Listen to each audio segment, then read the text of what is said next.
La deuxième partie de cette séance va concerner les tâches spécifiques. C'est-à-dire, comme je l'avais expliqué, les tâches que vous occupez, les postes que vous occupez actuellement. Donc, c'est avec ces tâches-là, on va continuer. Dans un premier temps, on commence avec les agences souscription. Vu qu'on manque de temps aussi et que c'est quelque chose que vous faisiez depuis longtemps, je voudrais juste que vous souleviez des zones d'ombre, s'il y en a, pour qu'on revoie cette partie. Donc, les agences souscription, je vous prie de signaler s'il y a des zones d'ombre quelque part dans le processus à servir les clients. Agence souscription, depuis les recherches passives, les réclamations, demande de relever, tous les segments 1, 2, 3. Est-ce qu'il y a des zones d'ombre quelque part? Tous les agents de souscription sont concernés. On peut passer oui. Ok.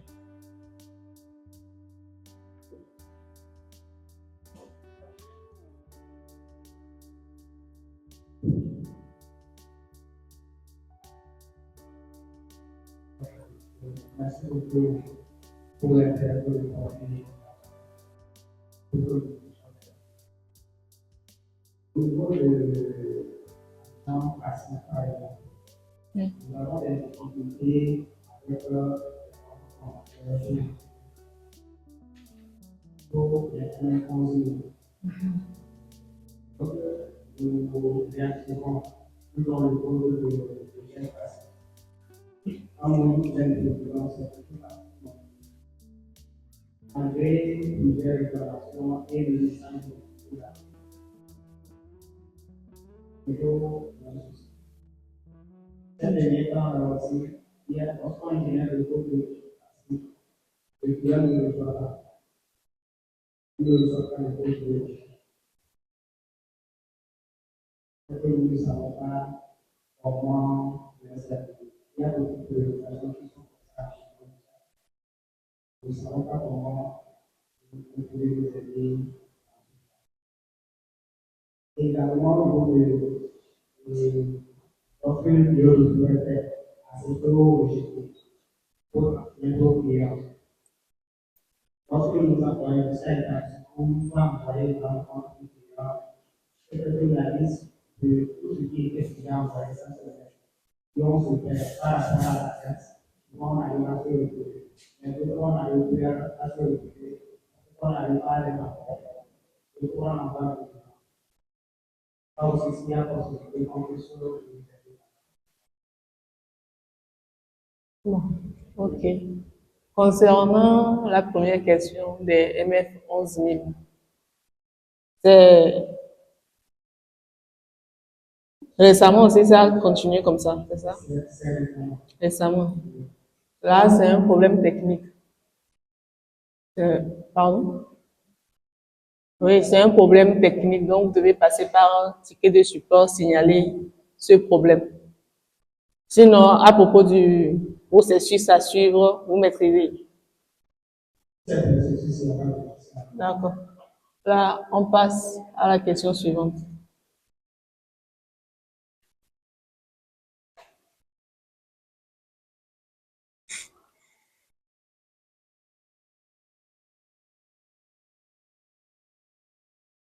Mais un instant, s'il vous plaît.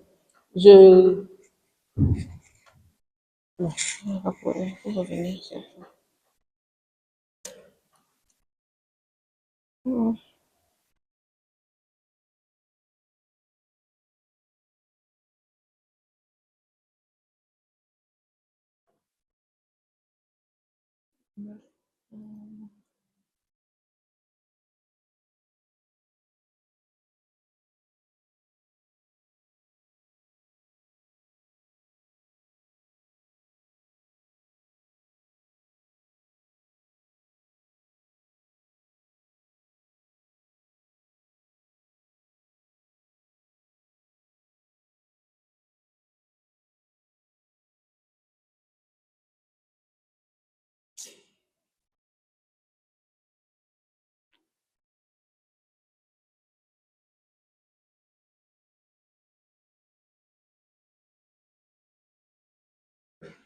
Euh, je reviens sur le cas de MF 11000.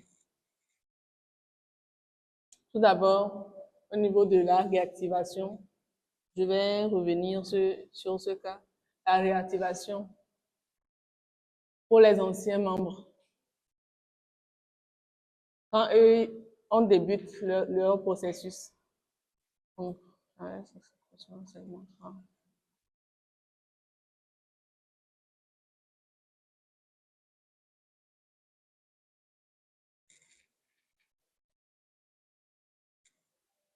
Vas-y.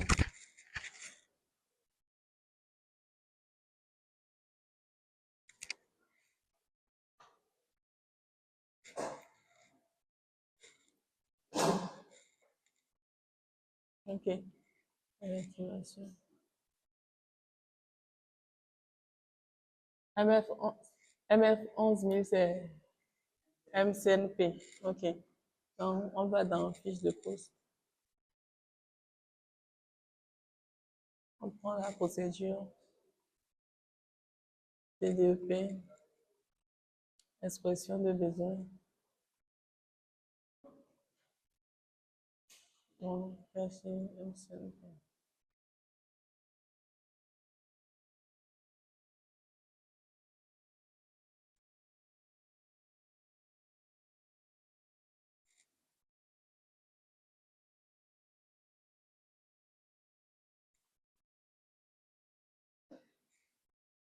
Ok.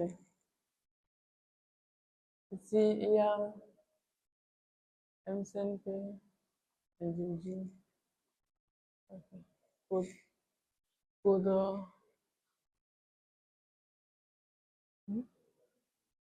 Je vais faire quoi? Non, je veux clarifier quelque chose ici.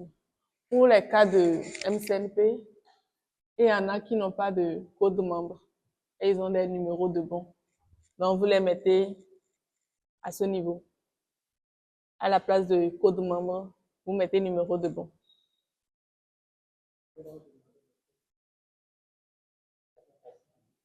Non. Par exemple, si un cas de un ancien membre MCNP vient réactiver sa carte et que ils envoient réclamation, c'est ça, non? Et ils ne trouvent, et ils font, et demandent de relever tout passif pour nous trouver. Donc ici, je voulais m'assurer que en cas de numéro de bon, ils mettent réellement les numéros de bon.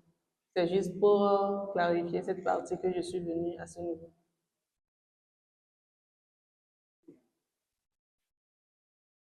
Forcément, un code membre ancien. Oui, c'est ça, je dis que maintenant, c'est fait que vous pouvez mettre le numéro de bon et ça va passer. Mm. Oui, il peut mettre son numéro de bon là-bas, ça va passer.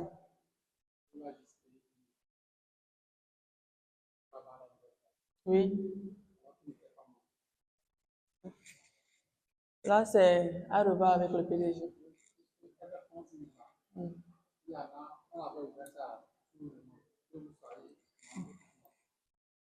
Donc, nous parlons justement de MF 11000. Donc, à l'époque, par rapport à MF 11000, c'était ouvert à tout le monde. Que vous soyez membre de Redemar ou non, vous aviez la possibilité de faire un MF 11000. Maintenant, ceux qui n'étaient pas membres et qui l'ont fait, ils doivent forcément venir faire leur adhésion, avoir un compte pour pouvoir bénéficier de tout ce qu'ils ont fait au niveau de MF 11000. Voilà. Donc, si la personne vient aujourd'hui pour réactiver le compte et il tient seulement le bon de MF 11000 alors qu'il n'a jamais été membre, il est d'abord obligé d'acheter un KSU avant de pouvoir exprimer son MF 11000. Merci pour la précision, ça m'a échappé.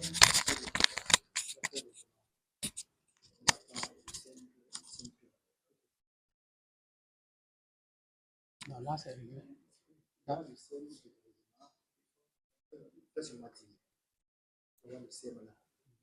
niveau de SNP, Oui. Non, ça, c'est déjà établi. S'il vous plaît, on reprend.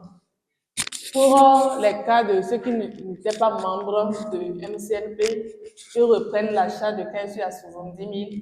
Et s'ils, c'est l'achat de 15 ça. Ouais. Et s'ils veulent retrouver leur passif avec leur numéro de bon, Voilà. ils passent par la réactivation telle que c'est présenté sur l'écran actuellement. Et au niveau de code membre là, ils mettent le numéro de bon. Donc c'est ça, il faut clarifier. Donc je voulais juste m'assurer que vous mettiez le numéro de bon à ce niveau. Si c'est un numéro de bon que la personne a. S'il y a d'autres questions et que ce n'est pas technique, je vous prierai d'en parler avec la coordination. Beaucoup ce côté de MF11 000, c'est tellement délicat. Les gens en ont fait tel que vous l'avez expliqué, mais autant de SMC, on les avait souscrits. Ils avaient le numéro de SMC Sarlu.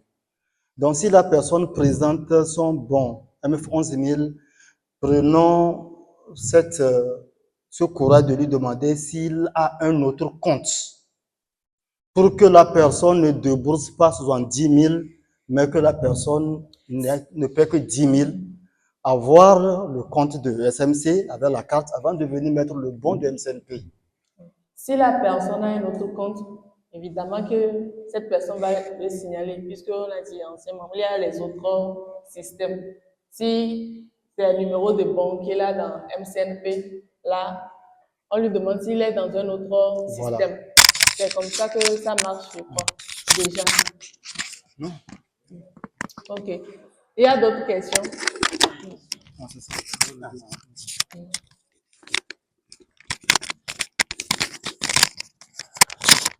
Ça concernant toujours la partie activation et réactivation.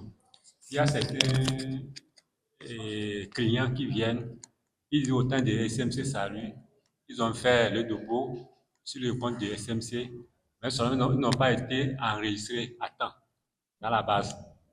Donc, eux, comme ça, là, quand ils viennent, qu'est-ce qu'on peut leur Ça, dire? ce sont des réclamations. Ce sont des réclamations. Si c'est un processus, posez des questions concernant les processus pour qu'on avance. Oui.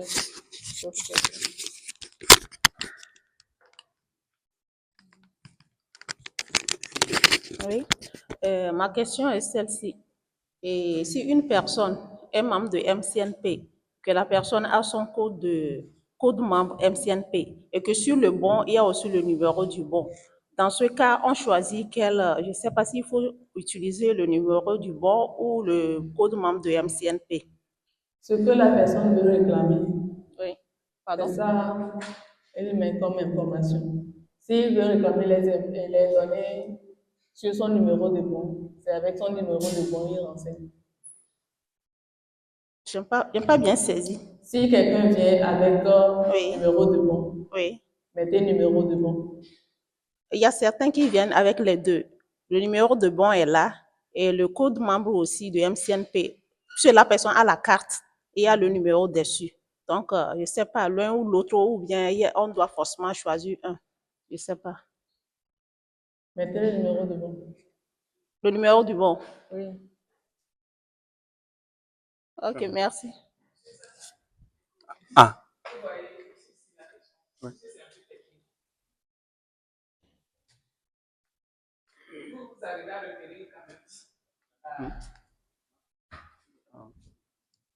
Ça va? Ah. Vous parlez de la réclamation, c'est ça? Madame Yaya, c'est la réclamation, c'est ça? Au niveau de MCNP. Donc, nous savons que dans MCNP, il y a beaucoup de produits. C'est là-bas qu'on a MF107, MF11000, RPG, RPGR, RPGNR. Voilà, maintenant, la réclamation, si ça concerne MCNP, Je pense que c'est le code membre de MCNP qu'il faut mettre et dans le motif, préciser le produit pour lequel on fait la réclamation.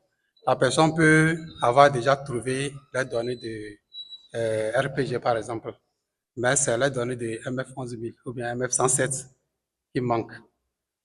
Donc, on met d'abord le code membre de MCNP et maintenant, dans le motif, maintenant, vous précisez le produit qui est concerné par la réclamation qui est faite. Maintenant, si c'est MF11000, vous devez ajouter là-bas le numéro du bon. Le numéro du bon. Parce que les autres, là, ils n'ont plus de numéro. Ben, lui, il a un numéro, donc vous mettez le numéro du bon de MF11000 dans le détail du motif. Merci.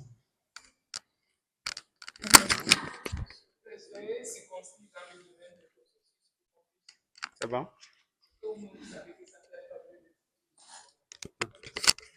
Ok, merci. Merci, madame, pour les précisions. Je remercie nos amis les passifs. Moi, je viens à ce qui m'est demandé à faire, c'est par rapport à l'achat par liste. Entre-temps, madame et moi, on avait commencé, mais on n'a pas pu terminer. Je voudrais aujourd'hui demander à madame si on peut aller en profondeur dans le processus d'achat par liste. Merci beaucoup. D'accord.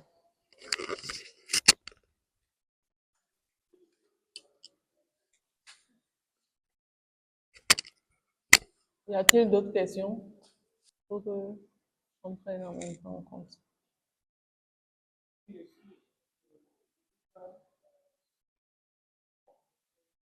Oui. Pour le processus de achat par liste, j'aimerais savoir s'il y a d'autres questions qu'on réponde avant d'entamer le processus d'achat par liste. Ok, ma seconde question concerne la demande de relevé. Souvent, il y a des fois plutôt, quand on fait la demande de relevé et ça tourne sans arrêt. Des fois, quand ça fait comme ça, on se dit que peut-être, ou bien c'est déjà réinitialisé. Donc, on va dans, dans produit numérique pour voir si on n'a pas déjà réinitialisé et fait achat désendettement. Des fois, on va là-bas, on constate qu'on n'a pas fait. On va au niveau de vente FIFO aussi pour vérifier si la personne n'a pas vendu. On vérifie là, on voit que là, on se rend compte que la personne n'a pas vendu. Donc, dans ce cas, je ne sais pas comment ça va, on va Oui. procéder. Oui. Ok. Ces cas, ce sont des anomalies ou bien problèmes. Vous signalez ça par ticket de support. Oui, vous attendez que ça soit réglé.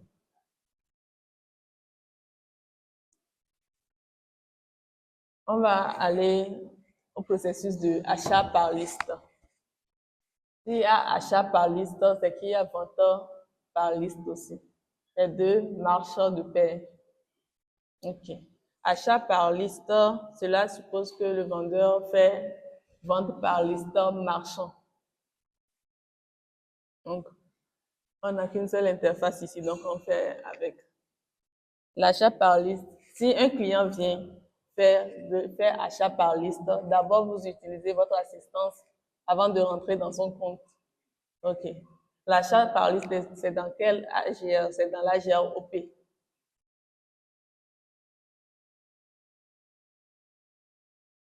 Donc, AGR OP, on a achat, vente.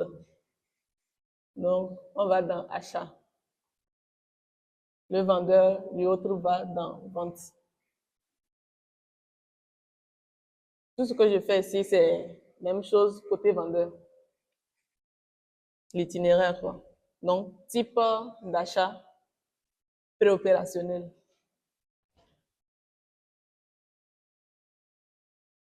Ok.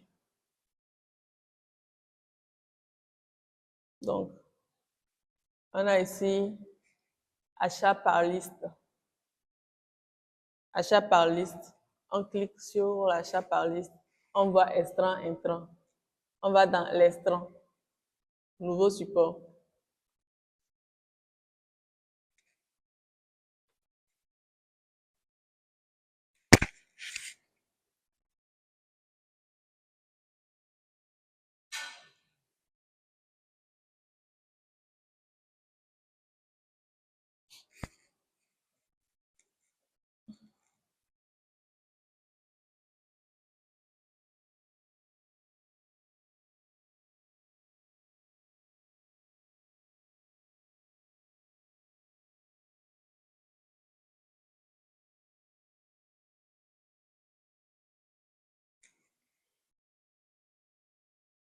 Donc, après avoir renseigné le code qui permet d'avoir accès au support, on sélectionne le support demande d'achat.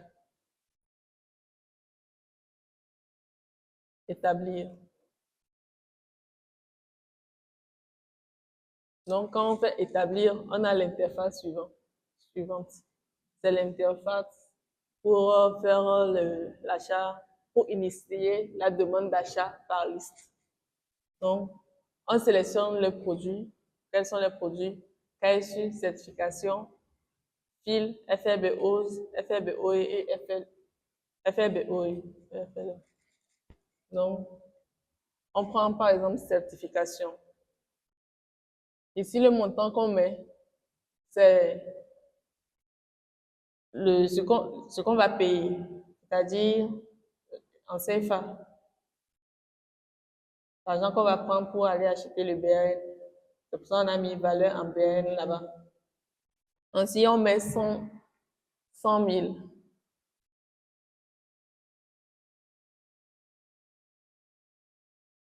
100 000.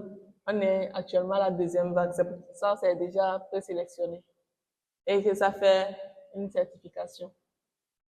Donc, ce que vous allez mettre ici comme montant, ça vous donne l'équivalent en BCI selon la vague actuelle et le nombre de produits aussi. Donc, après ça, on clique sur le bouton « Acheter les produits ».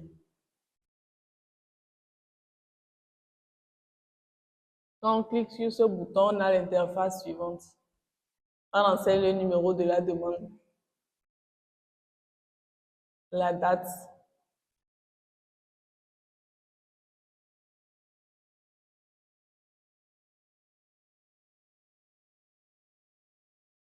et on clique sur « Faire la demande ». Ici, on enseigne le KSU du vendeur. Donc, quand le client vient, c'est chez qui, cela suppose qu'il connaît déjà son vendeur.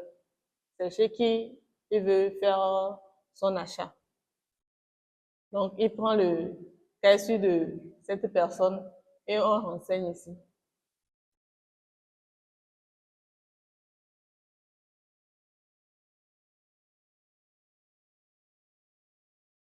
Quelqu'un peut nous passer un compte vendeur? Pardon? 3P, ok.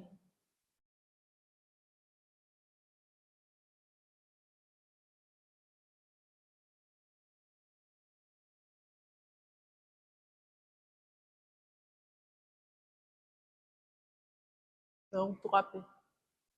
On sélectionne l'AGR, c'est toujours dans OP. L'achat par liste de vente par liste se font dans OP. L'AGR OP. Ok. Suivant. Donc, la demande est envoyée au vendeur. On va passer le câble chez Monsieur Isaka pour montrer la partie du vendeur.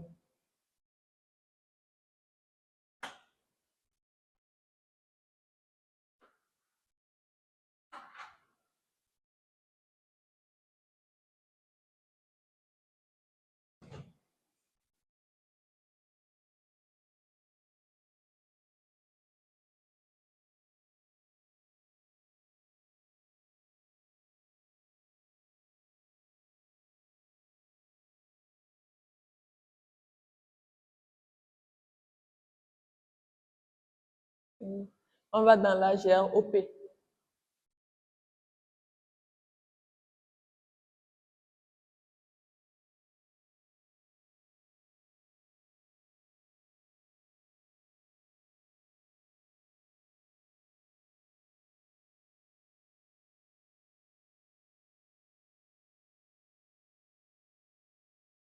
S'il vous plaît, tous ceux qui occupent le poste de vente par liste aussi, suivez attentivement et prenez des notes. Et petit rappel, rassurez-vous d'être dans le compte du client avec votre assistance.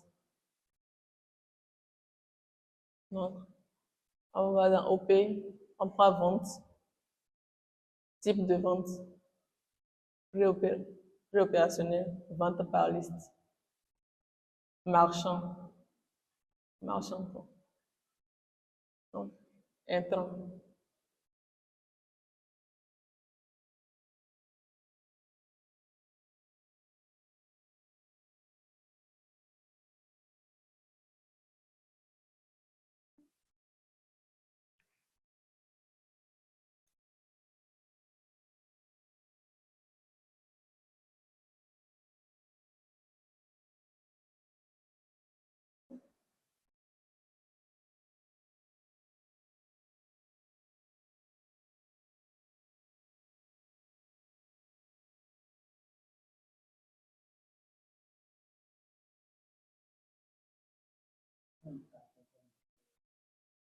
Non, c'est valide. Si ce n'était pas valide, donc ce n'est pas facile. Donc, c'est valide quand même. Bon, c'est dans cet espace que le support demande d'achat que l'acheteur a initié devait s'afficher.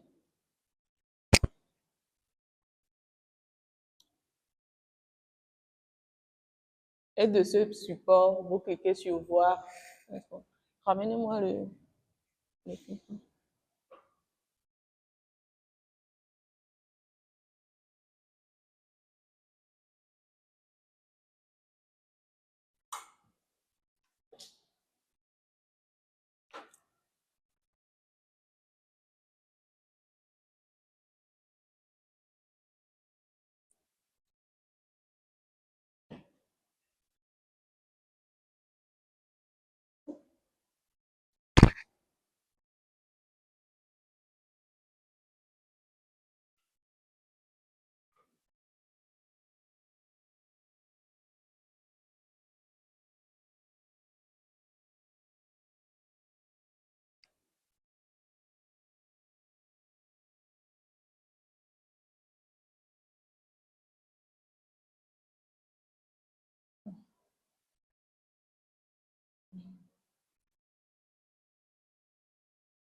Prenons un exemple comme ça. Ça, c'est le support de demande d'achat que le vendeur reçoit. Avec ça, il établit la facture pro forma. Donc, les agents par liste ont noté que quand on reçoit le support marchand dans le compte du vendeur, il clique pour voir ça et il y aura un bouton établir facture pro forma.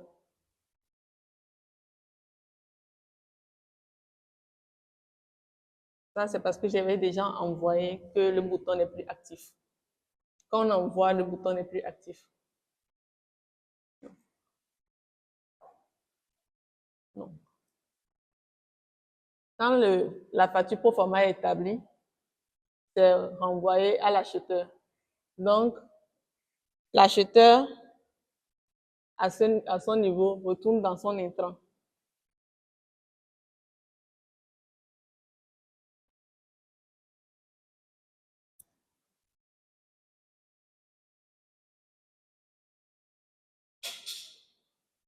Donc, intrant.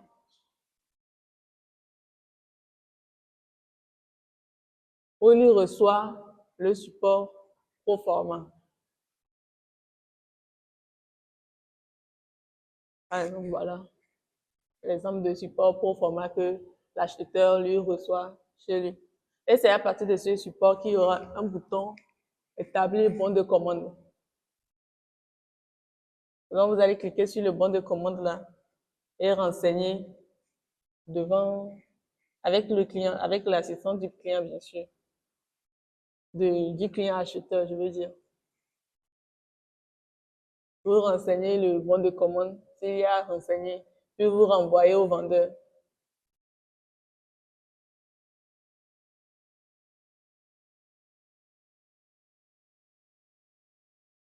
Mais avant que ce bon aille chez le vendeur, c'est que ça doit passer chez l'agent au règlement pour payer le BAN.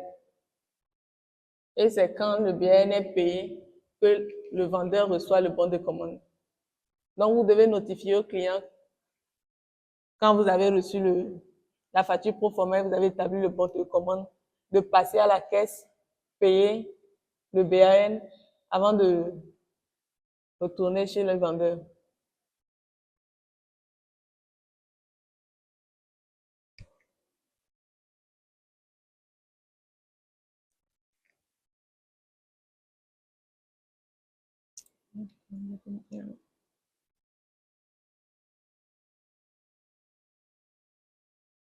Ok.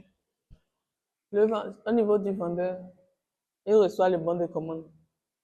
Il clique sur établir le bon de commande. Le bon de livraison, autant pour moi. Donc, quand le vendeur reçoit le bon de commande dans son intrant, il y a le bouton établir le bon de livraison quand on ouvre le bon de commande. Donc, après, c'est cette interface qui vient. On clique sur envoyer. Après, on a l'interface suivante. On dit liste des tokens initiales, liste des tokens générés. Donc, vous cliquez d'abord sur liste des tokens générés pour vérifier si la personne a déjà des tokens fragmentés qui correspondent au montant qu'il faut, qui correspondent au montant payé. Et si on n'en a pas, donc je reviens à ce niveau, liste des tokens initiales. Je prends certification et je clique sur suivant. Donc je prends le produit que la personne veut acheter. Je suis au niveau du vendeur 5. Donc, quand on clique sur liste des tokens initiales, on a nos produits numériques. Donc, en fonction du produit que la personne a commandé, on sélectionne ce produit et on fait suivant.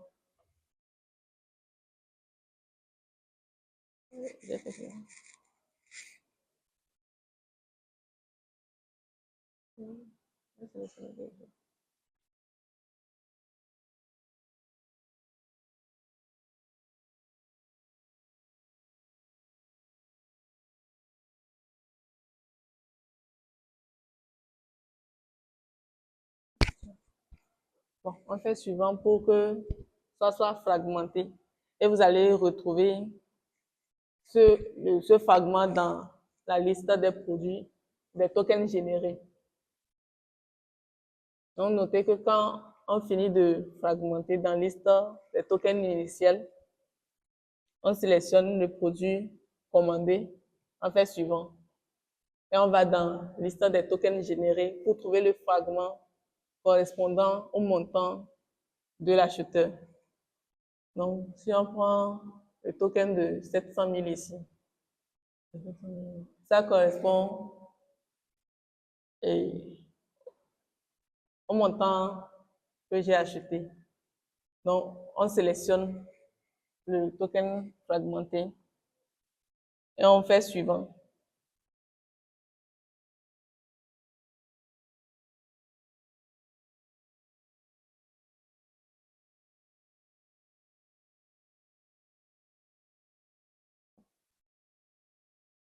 Bon.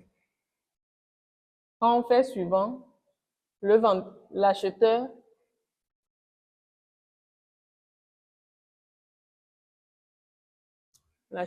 lui reçoit dans ses produits numériques ce qu'il a commandé.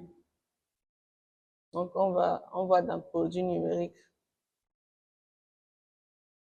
et on trouve ce qu'il a commandé dans les produits numériques qui s'est passé. Et après ça, vous, l'agent qui assiste le client, vous devez l'amener au niveau de intrant de achat par liste pour voir le bon de livraison. Et de ce bon de livraison, vous envoyez le bon de réception de livraison. Et le reste est automatisé.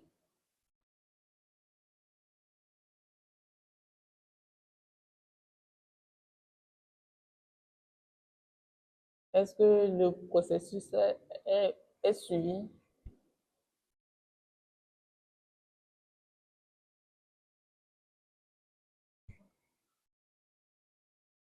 Les agents par liste, vous avez suivi le processus ou bien il y a quelque part où vous n'avez pas saisi?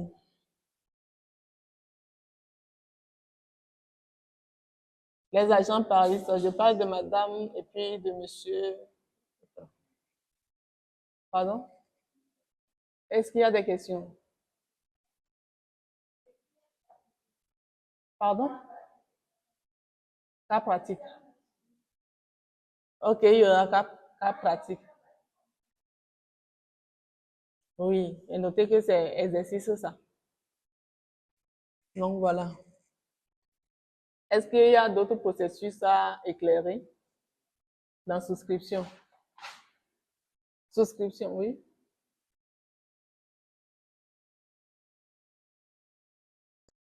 À ce niveau, lorsque le vendeur il fait le processus, il s'est abusé. Ensuite, il a utilisé le BN, il a reçu le BN. Quelle est la suite qu'il peut donner à ce BN s'il veut entrer en possession de peut-être de l'argent? Le vendeur n'a pas reçu de BRL. Quand on envoie le bon de commande, il passe à la caisse acheter le BRN pour faire son achat. L'acheteur achète le BRN pour faire son achat. Le vendeur lui reçoit quoi? Il lui reçoit le BLGCP qui est muté, qui suit les mutations jusqu'à devenir MPRG. C'est automatique là-bas. Donc, quand l'acheteur va envoyer le bon de réception, de livraison, le vendeur va recevoir sa recette dans MPRG. Oui, c'est justement là-bas qui est ma question. Quand il reçoit le MPRG, est-ce que le MPRG, sa destination finale, c'est là-bas ou bien il y a une procédure que lui Est-ce peut... que c'est dans souscription? Non, donc je ne crois pas que je puisse répondre à cette question. Si les questions sont finies pour le processus de souscription, là, on passe à l'agent suivant, expression. C'est fini? Posez bien des questions, s'il vous plaît. OK. Au niveau de expression, est-ce que il y a des zones d'ombre? Oui.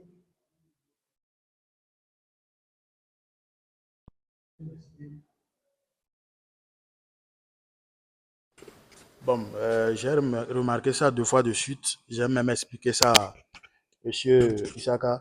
Lorsque j'exprime vente post-paiement, je vais jusqu'au niveau des pionniers, mais je remarque que le nombre n'augmente pas. Le nombre des pionniers n'augmente pas. Oui. Ça, c'est un problème technique. Vous D'accord. notifiez ça. OK. Merci. Y a-t-il d'autres questions? Expressions? Oui, au niveau de l'expression, normalement, nous avons des collègues qui devaient, par exemple, lui, il devait être dans les BPS, dans vente BPS D. Et il y a un autre dans BPS tout court. Mais ces niveaux-là, bon, c'est toujours en attente. Bon, nous comprenons que peut-être certaines activités ne sont pas encore démarrées. Je ne sais pas si ils maîtrisent cette partie-là ou bien il faut aussi que on fasse le processus, quoi. Pour cette partie, avec les agents, on fait avec ce qu'on fait actuellement, c'est BPSD, n'est-ce pas? BPSD, dans le hall ici. Et c'est sur ça on est actuellement. Quand la partie BPS va arriver, on va aviser. Y a-t-il d'autres questions? Bon, la coordination va aviser. Expression, y a-t-il d'autres questions?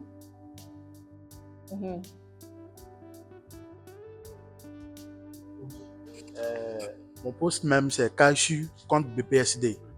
Mais comme je n'ai pas reçu cette formation, j'ai approché un de nos pionniers. Il m'a dit que bon, ce n'est pas encore, je vous ai même approché en temps. BPSD. Au BPSD, quand je suis contre BPSD. Et c'est là où on m'a dit, bon, ce n'est pas encore opérationnel de prendre l'expression FLM. Je m'explique. Pour les produits KSU contre BPSD, franchise, certification contre BPSD, c'est suspendu jusqu'à nouvel ordre pour les KSU personnes physiques par exemple. Maintenant, les personnes morales qui feront sous-traitance, pour eux, c'est opérationnel. Donc, KSU contre BPSD, franchise certification contre BPSD, est opérationnel dans les KSU personnes morales qui font la sous-traitance. Donc, si ces cas-là viennent, c'est que vous devez assister ces personnes-là, dans qui font sous-traitance, à acheter les KSU contre BPSD et autres, si c'est le poste que vous occupez. Y a-t-il d'autres questions?